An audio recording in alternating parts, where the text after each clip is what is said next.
2 கோடி ரூபாய் செலவு பண்ணி பிரம்மாண்டமா 2 நாய்க்கு கல்யாணம் பண்ணி வச்ச ஒரு அரசரை பத்தி தான் பார்க்க போறோம். அந்த மன்னர் யாரு, அவர் இந்தியாவில் எந்த பகுதியில் இருந்தாரு அப்படிங்கறது எல்லாத்தையுமே நான் கடைசியா சொல்றேன்.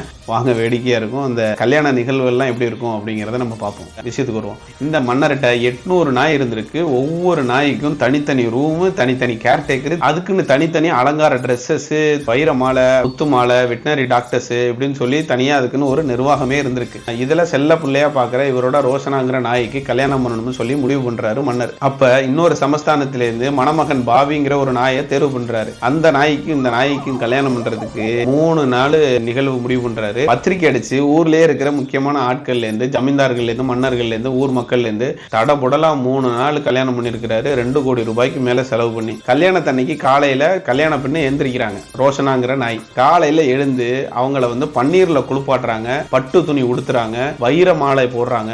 இப்படியெல்லாம் ரெடி பண்ணி மணப்பொண்ண வெள்ளி பல்லக்கில் உட்கார வச்சு 250 நாய் எதுக்க போற மாதிரி எதுக்க பேண்ட் வாத்தியத்தோட ஒரு ஊர்வலமா ரயில்வே ஸ்டேஷனுக்கு போறாங்க மணமகனோட வருகைக்காக. இந்த அரசாங்கத்தில் இருக்கிற முக்கியமான ஆட்கள் மாலையோட வெயிட் பண்ணிட்டு இருக்காங்க. இந்த மணமகன்கிற நாய் பாபி வந்தோடனே மாலையிட்டு தங்கத்துல காப்பு போட்டு அந்த மணமகன்கிற நாயை அழைச்சிட்டு வராங்க. இப்படி தடபுடல அழைச்சிட்டு கல்யாணம் பண்ணி இரவு முதலிரவுக்காக தனியா ஒரு அறை எடுத்து அதுல பெட்டு பயங்கரமா அலங்காரம் பண்ணி வச்சிருந்திருக்காங்க. அந்த நாய்களை பாத்துக்கிறதுக்காக வெளிநாட்டுல இருந்து வெட்டினரி டாக்டர் வரவழைக்கப்பட்டிருக்கிறாங்க. அந்த நேரத்துல இப்படி இந்த கல்யாணத்துக்கு முக்கிய விருந்தினரா அழைக்கப்பட்ட கர்சன் பிரபு 2 நாய்க்கு நடக்கிற கல்யாணம்னு தெரிஞ்சோடனே அவர் வர முடியாதுன்னு சொல்லிட்டாரு. அவரு வரல அப்படின்னோடனே என்ன அவமதிச்சிட்டாரு அப்படின்னு சொல்லி இந்த மன்னர் அறிவிச்சிருக்கிறார். இவரு குஜராத்ல இருந்த ஜுனாகத்துங்கிற இடத்தை கடைசியா ஆண்ட மன்னர். அவர் பேர் என்னன்னா 3ஆம் முகமது மகாபாத் காஞ்சி. இவரோட இந்த ஸ்டோரியில நம்ம பார்க்க வேண்டியது என்னன்னா, இந்த விலங்குகள் மேல காட்டின அன்புல ஒரு துளி கூட இவரை நம்பி இருந்த மக்கள் மேல காட்டவே இல்லைங்கிறது தான். எப்பவுமே அன்பு